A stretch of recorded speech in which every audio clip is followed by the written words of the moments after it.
নমস্কার।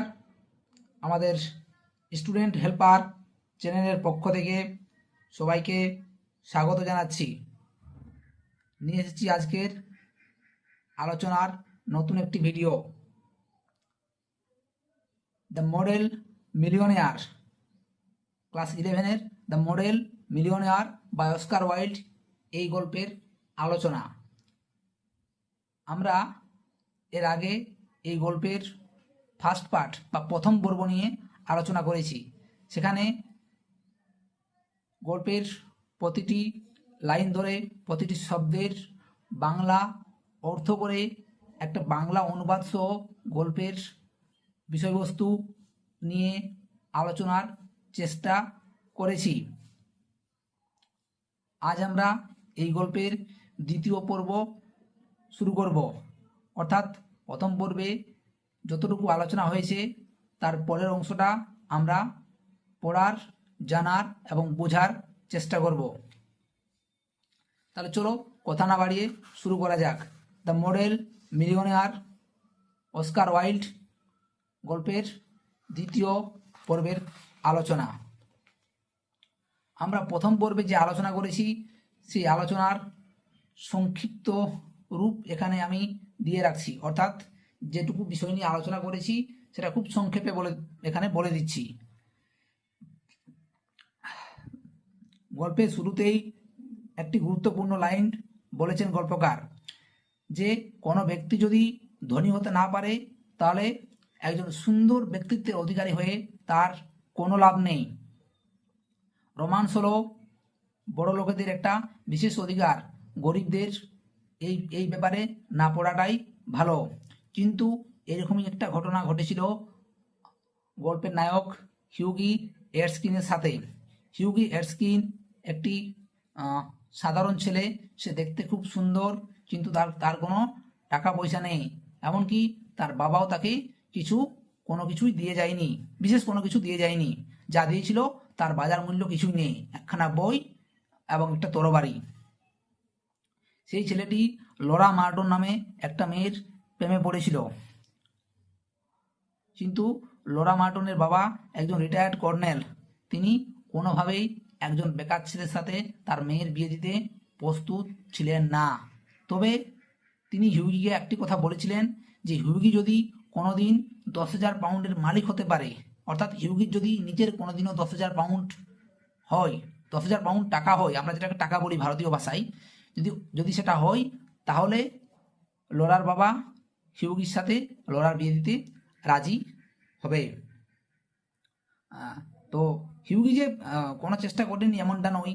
সে চা পাতার ব্যবসা শুরু করেছে, সে স্টক এক্সচেঞ্জে গেছে, সে ড্রাই সিলি বিক্রি করার চেষ্টা করেছে, কিন্তু কোনো কিছুতেই সে পয়সা উপার্জন করতে পারেনি। তারপর একদিন সকালে হিউগি তার বন্ধু অ্যালান ট্রেভরের বাড়িতে গিয়েছিল, মানে স্টুডিওতে গিয়েছিল। অ্যালান ট্রেভর হলেন একজন বিখ্যাত চিত্রশিল্পী। সেই চিত্রশিল্পীর বাড়িতে গিয়েছিল। এই ছিল আমাদের প্রথম পর্বের আলোচনা। আজ আমরা দ্বিতীয় পর্ব শুরু করছি।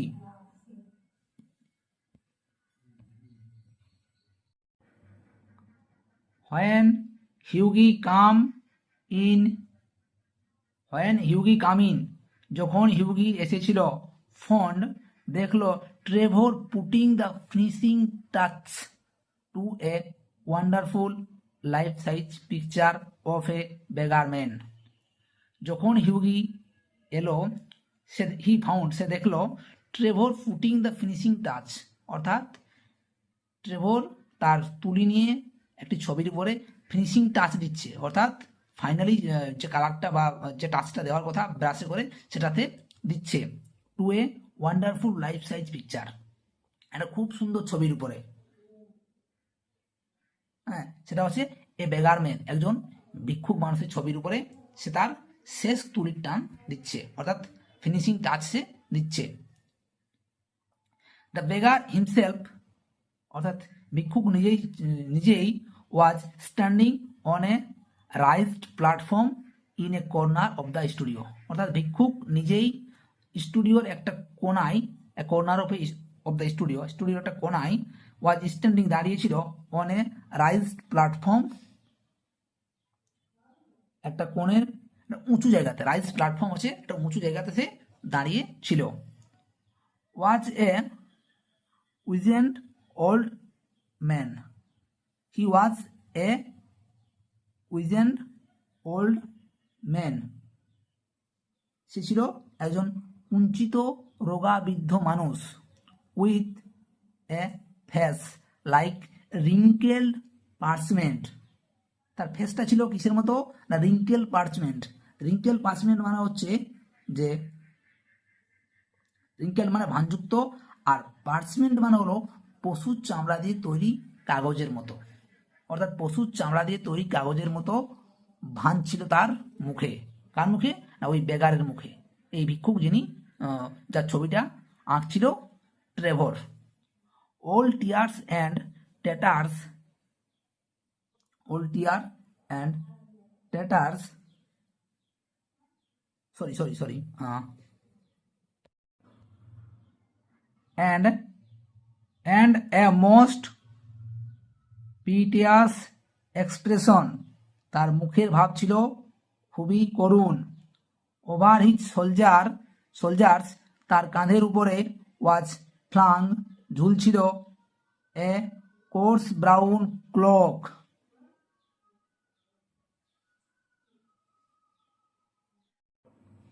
হি থট হিমসেলফ, সে নিজেই ভাবলো, he wants its more than I do, অর্থাৎ হিউগি নিজেই ভাবলো যে এই বৃদ্ধ লোকটি যার আমার থেকেও বেশি দরকার। অর্থাৎ হিউগির নিজের কাছেই পয়সা নেই, তার কাছে একটি মাত্র স্বর্ণ মুদ্রা এবং 10টি তামার পয়সা রয়েছে, কিন্তু হিউগি ভাবলো যে এইগুলো আমার থেকেও এই বৃদ্ধ লোকটার বেশি দরকার।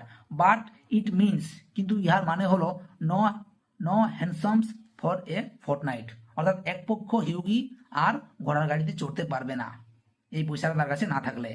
And he walked across the studio, সেই স্টুডিও থেকে তাকে হেঁটে যেতে হবে। And slip the sovereign into the beggar's hand, সেই স্টুডিও থেকে ওই স্টুডিওর একদিকে চলে গেল এবং স্লিপ দ্য সোভার্জিন, ওই স্বর্ণ মুদ্রাটা ফেলে দিল বৃদ্ধের হাতে।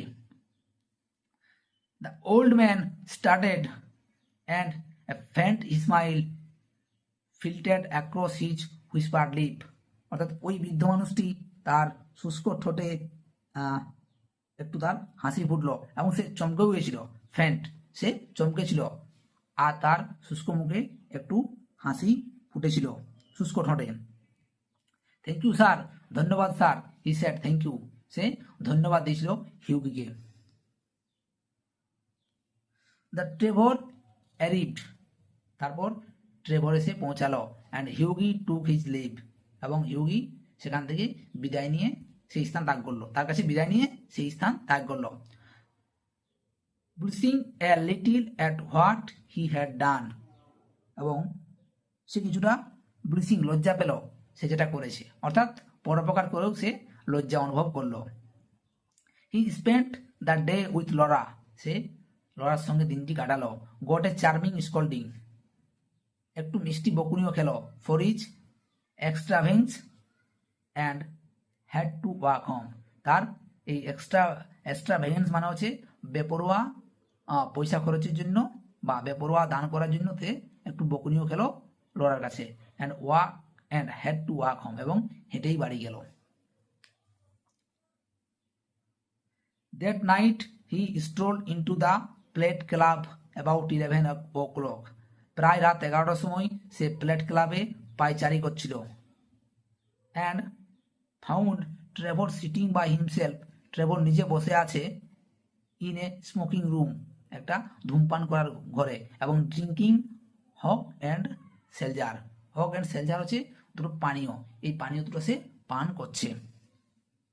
Well Alan, did you get the picture finished all right, বলছে অ্যালান তুমি কি সেই ছবিটা সম্পূর্ণ করতে পেরেছো? হি সেড, সে জিজ্ঞেস করলো, সে মানে Hughie. As he lit his cigarette, সে তার সিগারেটটা ধরালো, লিট মানে হচ্ছে ধরালো। ফিনিশড অ্যান্ড ফার্ম, সেটা শেষ হয়েছে এবং ফ্রেমবন্দি হয়েছে। মাই বই, আমার বাছা, সেটা ফিনিশ হয়েছে এবং ফ্রেমবন্দি হয়েছে। অ্যান্সার ট্রেভর, এটা ট্রেভর এভাবে উত্তর দিয়েছিল। অ্যান্ড বাই দ্য বাই, প্রসঙ্গক্রমে, you have made a conquest, তুমি একটা জয়লাভ করেছ। The old model you saw, যে বৃদ্ধ মডেলটাকে তুমি দেখেছিলে, is quite devoted to you, সে তোমার ভক্ত হয়ে পড়েছে। আই হ্যাড টু টেল, আমি তাকে বলেছি, হিম অল অ্যাবাউট ইউ, আমি তোমার সম্পর্কে তাকে সমস্ত কিছু বলেছি। হু আর ইউ, তুমি কে? হোয়ার ইউ লিভ, তুমি কোথায় বাস করো? হোয়াট ইউর ইনকাম ইজ, তোমার উপার্জন কত? হোয়াট প্রসপেক্টাস ইউ হ্যাভ, তোমার ফিউচার বা তোমার ভবিষ্যৎ কি? এই সমস্ত কিছুই আমি তাকে বলে দিয়েছি। My dear Alan, cried Hughie, Hughie চিৎকার করে বলল, আমার প্রিয় Alan, I shall probably find him waiting for me when I go home. এটা ট্রেভর বলছে, আই শেল প্রবাবলি, সম্ভবত আমি, ফাইন্ড হিম, তাকে দেখতে পাবো, ওয়েটিং, অপেক্ষারত, ফর মি, আমার জন্য, হোয়েন আই গো হোম, যখন আমি বাড়িতে যাব তখন আমি তাকে, ওই বৃদ্ধটিকে আমার জন্য অপেক্ষারত অবস্থায় দেখতে পাবো। বাট অফকোর্স, কিন্তু অবশ্যই, ইউ আর অনলি জোকিং, তুমি মজাক করছো, কিন্তু কিন্তু নিশ্চিত যে তুমি মজাক করছো। Poor old wretch, I wish I could do something for him, বুঝছো, ওই দরিদ্র মানুষটার জন্য আমি কিছু করতে চাই। বেচারি বৃদ্ধ, রেস্ট মানে হচ্ছে বেচারি, বৃদ্ধ, ঠিক আছে। আহা আহা বেচারি বৃদ্ধ, পুয়ার ওল্ড রেচ, বেচারি বৃদ্ধের জন্য আমি কিছু করতে পারতাম বা করতে চাই। I think it is a dreadful that anyone should be so miserable. It is a dreadful, আমার মনে হয় এটা খুবই ভয়ঙ্কর যে একজন এতটা দুর্দশাগ্রস্ত হতে পারে। মিজারেবল মানে দুর্দশাগ্রস্ত, ঠিক আছে। ড্রেডফুল মানে ভয়ঙ্কর। I have got heap of old cloth at home, আমার বাড়িতে কিছু পুরনো কাপড় রয়েছে। ডু ইউ থিঙ্ক, তুমি কি মনে করো, he would care for any of them, সেগুলো তার কোনো কাজে লাগতে পারে? অর্থাৎ হিউগির বাড়িতে থাকা পুরনো কাপড় চোপড় ওই বৃদ্ধের কোনো কাজে লাগতে পারে কি না সেটাই জিজ্ঞেস করছে ট্রেভরকে। Why his rag were falling to bits, তার কাপড়গুলো ছিঁড়তে বসেছে। But he look splendid in them, কিন্তু তাকে চমৎকার দেখাতে ছিল ওই ছেঁড়া ড্রেসটাই। সে ট্রেভর, এটা ট্রেভর বলল, I would not paint in a frock coat for anything, আমি কিন্তু কোনোভাবেই তাকে ফ্রক কোট পরা অবস্থায় পেন্ট করতে বা আঁকতে পারি না। হোয়াট ইউ কল র্যাগস, যাকে তুমি ছেঁড়া কাপড় বলছো বা তাকে তুমি ছিন্ন ভিন্ন বস্ত্র বলছো, আই কল রোমান্স, আমি সেটাকে বলি শিল্প প্রেম। অর্থাৎ তোমার কাছে যেটা ছেঁড়া কাপড় বলে মনে হচ্ছে, আমাদের মতো শিল্পীদের কাছে সেটাই রোম্যান্স বা শিল্প প্রেম। What seems poverty to you is picturesqueness to me, picturesqueness to me, however I will tell him of your offer. What seems poverty to you is picture schemes to me, যা তোমার কাছে দারিদ্র বলে মনে হচ্ছে আমার কাছে তাই শিল্প সৃষ্টির উপাদান। হোয়াট সিমস ইউ পভার্টি, যা তোমার কাছে দারিদ্র বলে মনে হয়, টু ইউ, তোমার কাছে দারিদ্র বলে মনে হচ্ছে, is picture squeeze to me, এটাই আমার কাছে শিল্প সৃষ্টির উপাদান। পিকচার স্কুইজনেস মানে হচ্ছে শিল্প সৃষ্টির উপাদান। However I will tell him of your offer, যাই হোক বলছে আমি তোমার অফারটা তাকে বলবো। অর্থাৎ ট্রেভর সেই বৃদ্ধকে বলবে যে তার কোনো কাপড় চোপড়ের প্রয়োজন আছে কিনা, যদি থাকে তাহলে হিউগি তার পুরনো কাপড়গুলো তাকে দিয়ে দেবে। Alan said Hughie seriously, Hughie seriously বলল Alan, you painter are a heartless rod, তোমরা বলছে চিত্রকাররা খুবই নির্মম। An artist heart is his head, একজন শিল্পীর হৃদয় হলো তার মাথা, একজন শিল্পীর হৃদয় হলো তার মাথা। রিপ্লাই ট্রেভর, ট্রেভর এটা উত্তর দিয়েছিল। অ্যান্ড বিসাইড, এবং তাছাড়াও আওয়ার বিজনেস, আমাদের কাজ, is to realise the world as we see it, আমাদের কাজেই হলো আমরা পৃথিবীকে যেভাবে উপলব্ধি করি, the world as we see it, আমরা দেখি, not to reform it as we know it, কিন্তু বলছে আমরা যেমনটা জানি তেমনভাবে তার সংস্কার করি না, বা তার সংস্কার করা নয়, পৃথিবীটাকে আমরা যেভাবে দেখি সেভাবেই তুলে ধরাটাই হচ্ছে আমাদের কাজ, সংস্কার করাটা আমাদের কাজ নয়। এ চার্মস অন মেটিয়ার, চার্মস অন মেটিয়ার and now tell me how Laura is, এখন বলো আমাকে লোরা কেমন আছে। The old model was quite interested in her, the old model, ওই বৃদ্ধ লোকটি, ওয়াজ কোয়াইট ইন্টারেস্টেড হার, বৃদ্ধ মানুষও লোরার প্রতি একটা আগ্রহ ছিল, একটা না মানে বেশ আগ্রহ ছিল। You don't mean to say you talk to him about her, সে ঢিউগি, অর্থাৎ ঝিউকি বলছে তুমি তার সম্পর্কেও তাকে বলে দিয়েছো, অর্থাৎ লড়ার সম্পর্কেও তাকে বলে দিয়েছো। সার্টেনলি আই ডিড, আমি অবশ্যই বলেছি। He knows all about the relentless colonel, সে নির্দয় কর্নেল সম্পর্কেও সমস্ত কিছু জেনেছে। The lovely Laura and the 10,000 pound, অর্থাৎ সুন্দরী লোরা এবং লোরার নির্দয় বাবা এবং 10,000 পাউন্ডের কথা, এই সমস্ত কিছু কিন্তু ওই বৃদ্ধ জেনেছে, আমি তাকে বলেছি। You told that old beggar all my private affairs, তুমি আমার সমস্ত ব্যক্তিগত ব্যাপারগুলো তাকে বলে দিয়েছো। ক্রাইট হিউগি, হিউগি চিৎকার করে বলল। Looking very red and agree, অর্থাৎ সাদা চামড়ার মানুষ হওয়ার জন্য তার মুখটা রাগে লাল হয়ে গেছিল। Looking very red and angry, লাল দেখাচ্ছিল এবং অ্যাংরি দেখাচ্ছিল। আমরা দ্বিতীয় পর্বের আলোচনা এখানেই শেষ করছি এবং গল্পটা শেষ হবে আমাদের তৃতীয় পর্বের আলোচনায়। তোমরা অপেক্ষায় থেকো, খুব শীঘ্রই থার্ড পার্ট নিয়ে আসছি। ধন্যবাদ, থ্যাংকস ফর ওয়াচিং।